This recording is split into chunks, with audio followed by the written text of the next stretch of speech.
happy you're all here. My name is Katie Thune, and I'm a Yoga Calm certified instructor. And Yoga Calm has completely changed my life, so I'm just thrilled to share this with you and hope that you can take a few little tools to use with your kiddos at home or with yourself. So this is kind of, my little clicker doesn't work, so I'm going to have to go over. This is what we're going to do today. We will experience some breathing techniques, talk a little bit about mindfulness and regulating movement, a little bit about the brain, creating a therapeutic environment, and of course honoring ourselves. I think that's one of the most important things, to really be gentle with ourselves. Right here we have the health and wellness needs of our students, of our kids, knowing that these are really, really important for learning. And in the schools, we're trying to bring some of this stuff into the schools, but then also, thinking about it at home, thinking about how we can infuse more of this into our home life, helping our students with rest and sleep, finding ways to assist them. We know a lot of kids have trouble sleeping at night, and whether it might, who knows why. It could be the anxiety, it could be something in the home, it could be something they're nervous about at school, or a friendship, or anything like that. But trying to get some more of that, trying to get that movement. I was just at a workshop where kids, they need 60 minutes of movement a day. 60 minutes. That's a long time, I think, for myself. I don't move that much every day. And, they're pulling Fayette out. Some schools don't have recess anymore. And so when are they going to get that? And so we, and then now in Minnesota, it gets so dark early. And so how do we fit that into the day? Trying to bring in the more nutritious food, connecting to nature. A lot of students aren't having that. We have all the video games now, so they get home from school, and that's what a lot of kids are doing. So trying to bring some of that in, and the relationships, really important. In the schools, this is our, oops, I'm sorry. Sorry, here we go. I want to move it closer to me. Do we come back? Okay, good. So this is our current education focus, and this is where we're trying to get, obviously, to fit more of that physical and social skills in there. We know that academics are important. They have to pass the test, and it's this really big thing.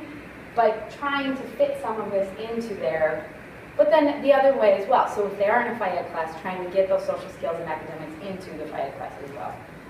So working on that. We're going to talk a bit about breathing, but I just want to show one thing. This is something I show students, and so I wanted to show you. So I have this little ball here, and it has the sparkles, like a snow globe type thing. Okay, so we have all that. And I say to kids, if this was your brain, okay, with all those little sparkles going around, so I'm asking you now, what's going on in your brain right now? What are all those sparkles? What would you say? Neurons, Okay. Don't think so hard though. Okay. What's going on in your brain? What? Yeah, stuff that we're worried about. Yeah, stuff that you're worried about. This activity at Right. this time. Right, exactly. Did my home on time to get the kid to that activity. Exactly. Yep. Noise, just stuff, right? Emotions, feelings, when we're really mad or sad or excited or whatever. Well, kids have this too. They've got a lot going on. Oh my gosh, am I going to get this done? And then what am I doing after school? What am I going to eat tonight? Oh, this friend said that and that made me feel really mad. We have all this stuff going on. So you think about that. I ask kids a lot of time, and to you, have you ever felt like you have so many thoughts going on in your head you just can't think? Right? We have that. So now what happens, watch what happens when I just stop for just a moment. Where are they going? To the bottom. So they don't go away. They're still there. All of our emotions, all of our thoughts, they're still there. They're just contained. They're calm. And it didn't take long. So I want us to do that right now. And I'm going to use this chime for that. So put both feet on the floor. And just feel your seat in the chair.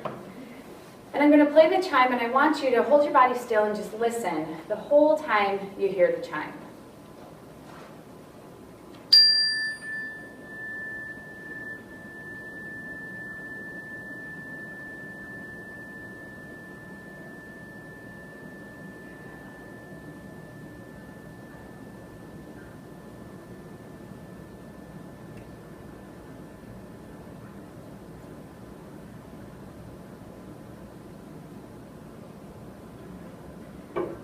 So what I noticed for me with that is that I stopped thinking about other things.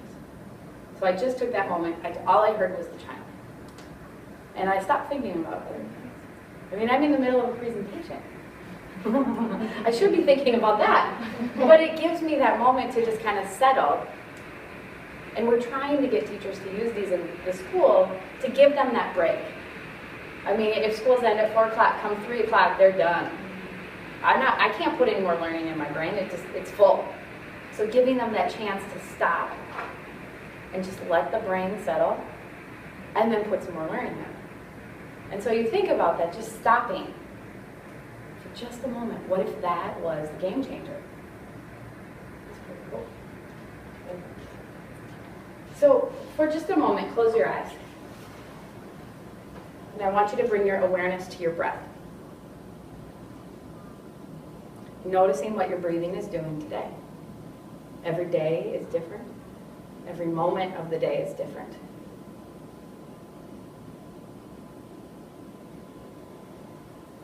Noticing if you feel your breath in your upper or lower torso. If your breathing feels fast or slow. Jerky or smooth. Jagged or rhythmic.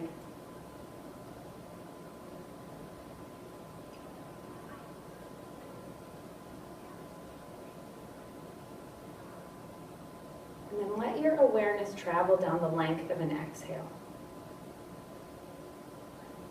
And as you do this, you'll notice your breath will move to your lower torso. Your body might feel a little heavier, and your breath might slow.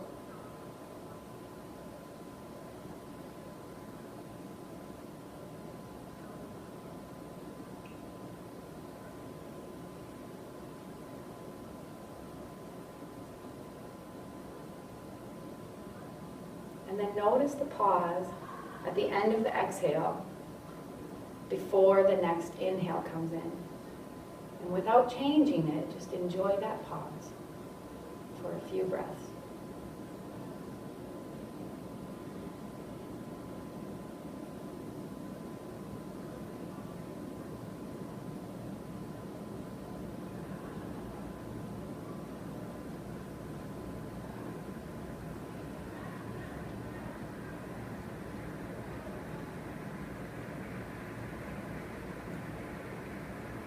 When we do this, when we allow our breath to slow and deepen, the breath moves to that deeper belly breathing, or that diaphragmatic breathing, which is helpful for learning, for sports, relationships, playing, all of life's activities. Now blink your eyes open, and we're going to take 5 breaths together with this, I call it a breathing ball. Okay, so we take this as a Hoberman sphere and we breathe with this.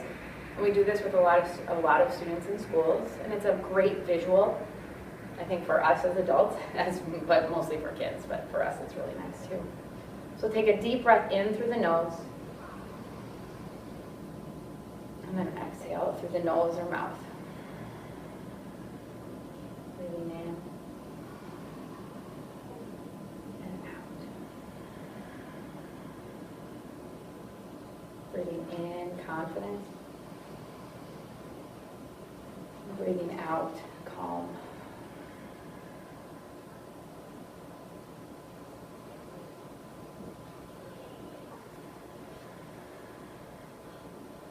One last breath, the deepest breath that you've taken today. And hold it. And then a deep breath out. And then go ahead and find your pulse. So take your 2 fingers. And just feel what your body's telling you today, right now.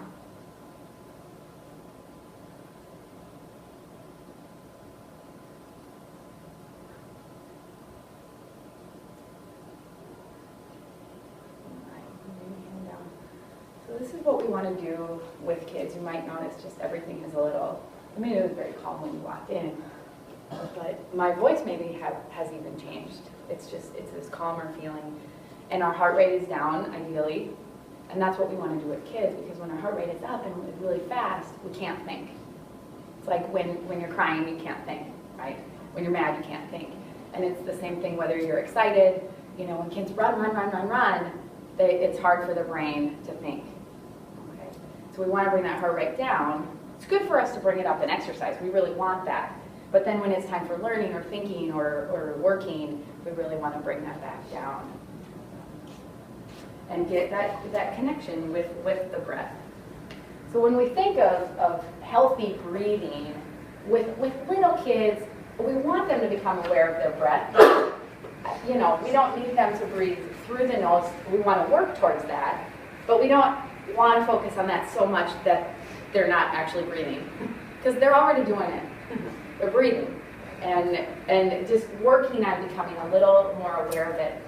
So these are things that we really want for the healthy breathing, and lots of ways to practice that with the kids. I mean, the Hoverman sphere is fantastic, that awesome visual, to show how the belly gets big and then it gets small. It's really, really nice. These breathing buddies are really nice for, well, middle schoolers love them. But, you know, the little ones really like it. And putting that on the lower belly, so if they're lying on the floor, they can feel it, because it has that little beanbag feel. They can feel the belly rise and fall. We can move with the breath, so let's do that right now. Take your hands together. And take a deep breath in. And on the pause, bring your hands up. And then breathe out. So this we call volcano breath. And we can do one more. Inhale. Pause. Exhale. And there's lots of other things with different yoga poses and movement that you can have kids think about their breath, you know, just moving. Inhale, exhale, just kind of moving with your breath. Sometimes pinwheels are really great.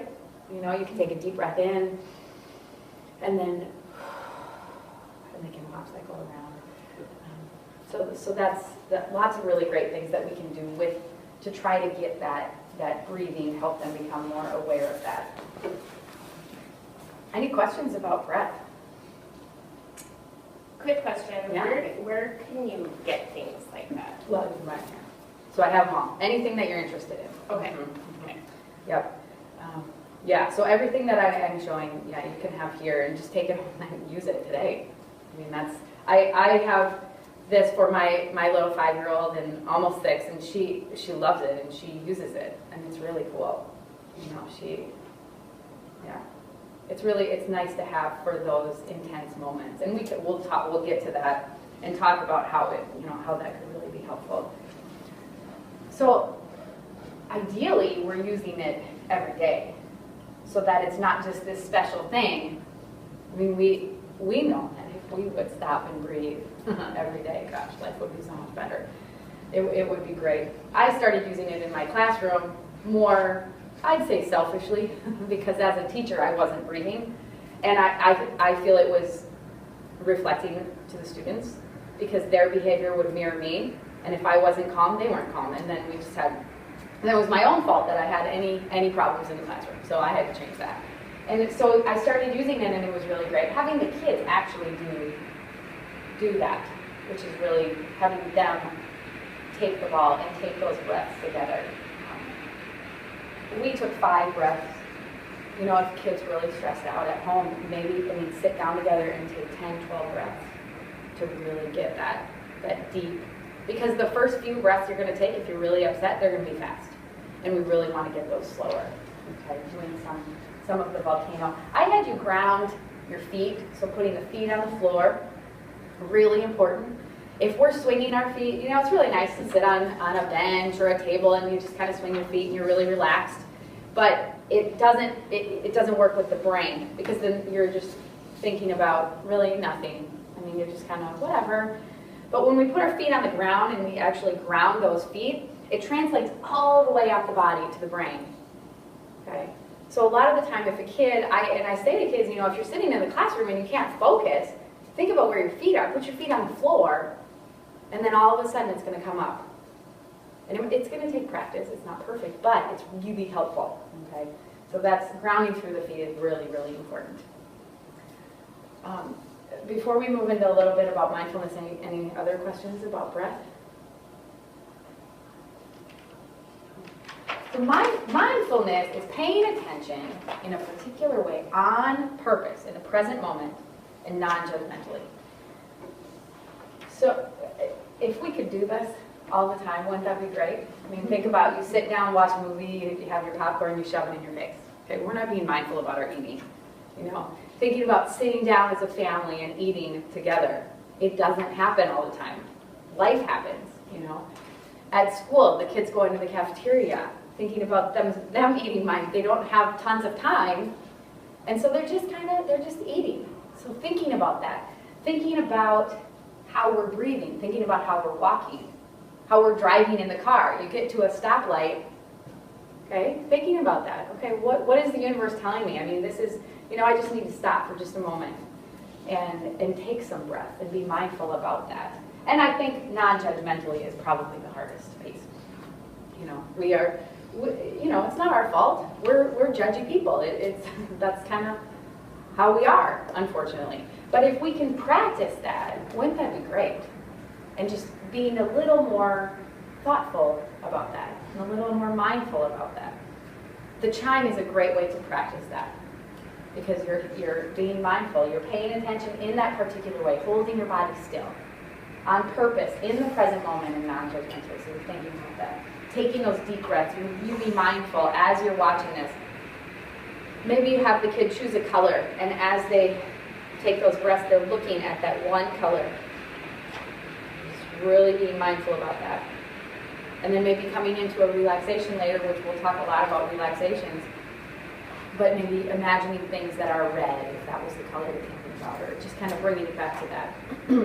So when we think about this, in life, if you want to know how you're living, you pay attention to your breath. And if you're up here, you're living in a state of stress. If you're down here, you know, this is where we want to be, that's more calming. And a lot of the time we get stressed out, and our breathing shortens, we barely can catch our breath, and we're not grounded, and there's just a lot of stress going on. All right. I'm going to show you a little video. Not so long ago, many scientists believed that the brain did not change after childhood, that it was hardwired and fixed by the time we became adults.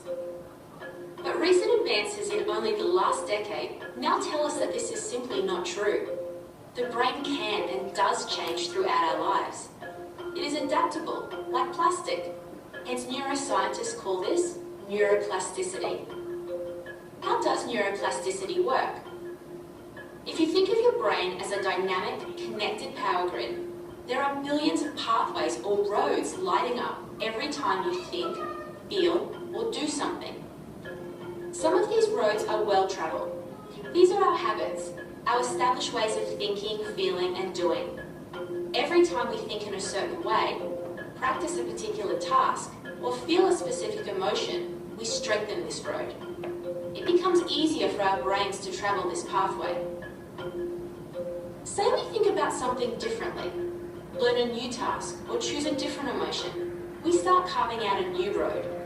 If we keep traveling that road, our brains begin to use this pathway more, and this new way of thinking, feeling, or doing becomes second nature.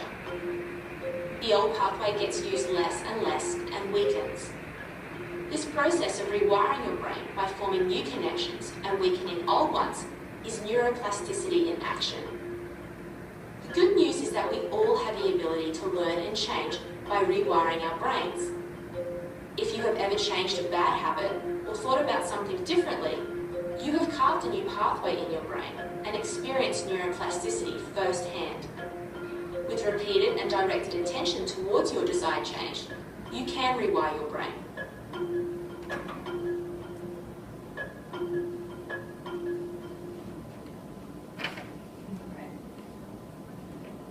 So, the good news is our brain has the capacity to change anytime in our life.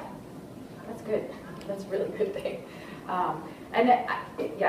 I don't think we need to talk more about that. I think that's a wonderful video. Yeah, very interesting. But I do want to talk a bit about the brain. So we know that higher level skills are built upon this lower level development, and that our functioning, our brain functioning is impaired when we're really stressed out. It's really hard for us to think and to make really good decisions. Movement will stimulate that brain growth, neural connectivity. You know, I mean, with kids, their brains are developing and they need that exercise. They need to move. Sleep, super important. Really, really important in that brain growth. And then, of course, positive social interactions. So we have this upstairs and downstairs brain, okay? And a little bit about so the downstairs brain, this is sort of our primitive, it's like cavemen, you know, the fight or flight. Really, I mean, this is where the cavemen are. This is where little kids are, you know. It's like the fire alarm. It sets off that fire alarm. And a lot of, I mean, this is where infants and young children, this is where they're at, okay? When this is impaired, it's really hard for those kids to get into that upstairs brain to make all those really good decisions, okay? So some things that we can do to kind of get out of this fight or flight place is to activate that parasympathetic nervous system. And that happens when we fold the spine. So when we fold the cervical spine and the lumbar spine, so here and here, we're activating that parasympathetic nervous system, and it's kind of like we're putting a brake pedal on in the brain. So we're telling the brain to just calm down a little bit, try to get up in that upstairs brain, that deep breath, some yoga-based movement, and then relaxation, that guided imagery. Unfortunately, the upstairs brain, this is more evolved, not really fully developed until later in life. Okay? And I think this is maybe not, I think there's newer research that says 25 in girls and 27 in boys. So, you know, I was in a presentation the other day, and this guy, he goes, oh, I'm almost there. Yep, you are. You're almost there. Good job. But you know, teenagers, middle school, they're not here, and they have all these crazy hormones going on in their bodies. They're not going to make good decisions. And it's not their fault. They can't help it. But then we get so frustrated because they're making really stupid decisions. But they really can't help it. So when we try to kind of, they're really in that downstairs brain and trying to kind of activate that parasympathetic nervous system and kind of help them relax just a little bit will help with that. Any questions you want to make about that? There's so much incredible information about the brain. This is just a teeny little bit. And no. So. Okay. So moving into a little bit about yoga. So yoga, it's been around for a really long time, and it actually predates religion. A lot of, some people, they'll get it confused because we have this, in yoga, there's that Sanskrit language, and chanting and om and things like that, and sun salutation. So some people do get it mixed up with religion, but it's not religion. And we're yoking the mind, body, and heart. Basically, we're moving the spine in these 6 directions. Okay. So why don't we do that? So why don't you stand up? This kind of next to your spot, and we'll do that right now. We'll move our spine.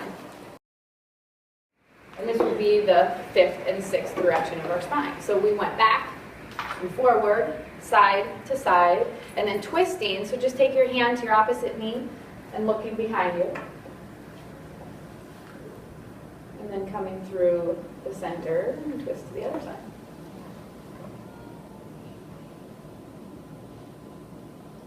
Okay, and then coming forward.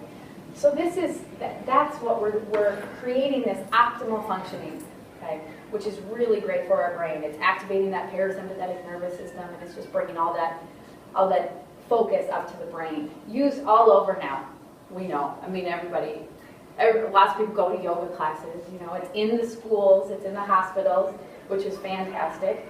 It really helps with that self-regulation. I was talking to somebody, and they're just like, my kid she just can't self-regulate. She doesn't know how, you know, and the thing is, like, we don't just know how to calm ourselves. Someone has to teach us how. We don't know how to just all of a sudden self-regulate. I mean, there's things that we do, you know, a lot of the time kids will fall to the floor and they'll crawl under a table if they're really stressed out. Well, they know they need to be grounded. And then a lot of the time what happens, we're like, get out here, get out here. But they know where they can be safe. And so we do have this instinct, and we know how sometimes, but it's really something that we need to be taught. So with yoga, we're combining all of these things: the emotional, physical, mental strength, and obviously physical strength. You know, working with the muscles, that's really important. The emotional strength piece, working on expressing your emotions in a healthy way without hurting yourself or other people. You know, so, you know, I was in a class the other week and the girl had a broken toe and I was like, oh my gosh, I'm sorry, what happened to your toe?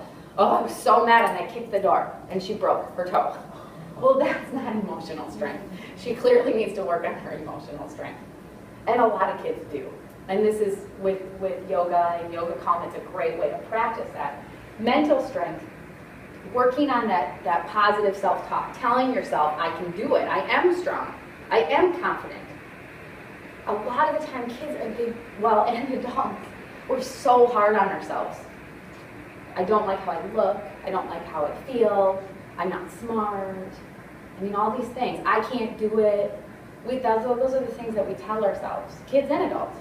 So working on that positive piece, really telling yourself, I can do it. So folding forward, when we were doing that, we're activating that relaxation response. Folding forward is like the best thing that you can do. We're altering that hormone level, fantastic. Getting that fresh blood to the brain. Well, when kids are all silly, bring them down in forward fold. In the classroom, at least, they're not looking at each other. You know, they're looking at each other, they're all silly and weird. So we can reduce that. And I like, you know, this picture of this little boy, I love it because you could just do it in your chair. It's not something that we have to all stand up and do this. Ideally, repeating a couple times, you know, we not only increase our flexibility the more we do it, but it just increases all of this. You know, and it's that muscle memory. We're repeating it so our body remembers how to do that. So folding forward is fantastic. A little bit balancing, you know, working on increasing the focus, the bilateral brain integration, so we have our right and left side brain. This helps us to connect that. So the left side is that logic side, the right side would be the emotional side, where a lot of kids are in that emotional place. You know, when a kid is really upset about something and they're yelling at it, I hate you, I don't want to do this. Well, they're on their emotional side, clearly. We're talking to them here, on the left side, trying to use logic. Well, can you tell me why you don't like me? Or how are you feeling right now? They're not here, they can't answer us, it doesn't make sense. So we need to like get into the body, get on that right side, maybe take some breaths, do a forward fold, do other things to calm that side so that we can use logic later and figure out what the problem was and how to fix that. Working on grounding and centering. So roots to mountain is a great to really help kids. So mountain pose is this. And roots is just kind of rocking or circling, imagining that those roots are growing underneath you to really hold you strong and grounded. Okay. Little ones, who had little ones? No, you, okay. So I talk to kids a lot about getting Spider-Man feet.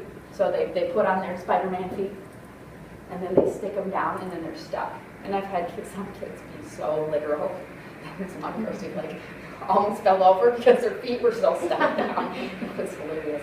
But it really helps to ground us and bringing that control.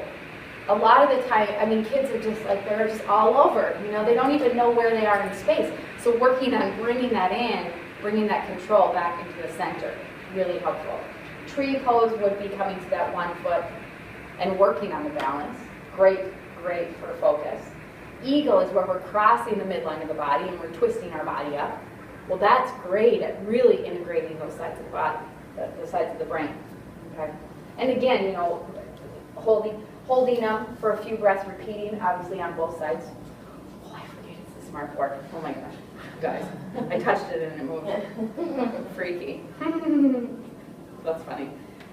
So then yoga calm. Amazing. Life-changing. It's fantastic. It's yoga, but with a little twist. And we're integrating that physical, mental, and emotional strength and health. Okay, so kind of, basically yoga. But we're adding in all of these other things. Adding in the emotional skill, the mindfulness, storytelling, counseling, that big social emotional piece of building those relationships with the kids. And it guided by wellness principles, so basically all kids can do it, you know? And I love that it can be taught by anyone. You don't have to be a yoga teacher. You don't have to know anything about yoga to teach yoga calm and to use yoga calm. In the book, there's 60 activities, hundreds of lesson plans, really great stuff in that book. All of this information that we've been talking about is in there, and it's really, I have found it really helpful with my own, and then of course all the students that I work with. And a lot of schools are using this now. You know, we're in Diamond Path, Dakota Ridge, Falcon Middle, Parkview, Dakota Middle, Glacier Hills, Blackhawk Middle, Echo Park. We're in all of those schools right now. And we're going into more in winter, which is really great. And it's not just 196 that's using, tons of districts are using this, and I'm in other schools in St. Paul, and it's wonderful. Lots of teachers are being trained, and so it's getting out there, which is fantastic.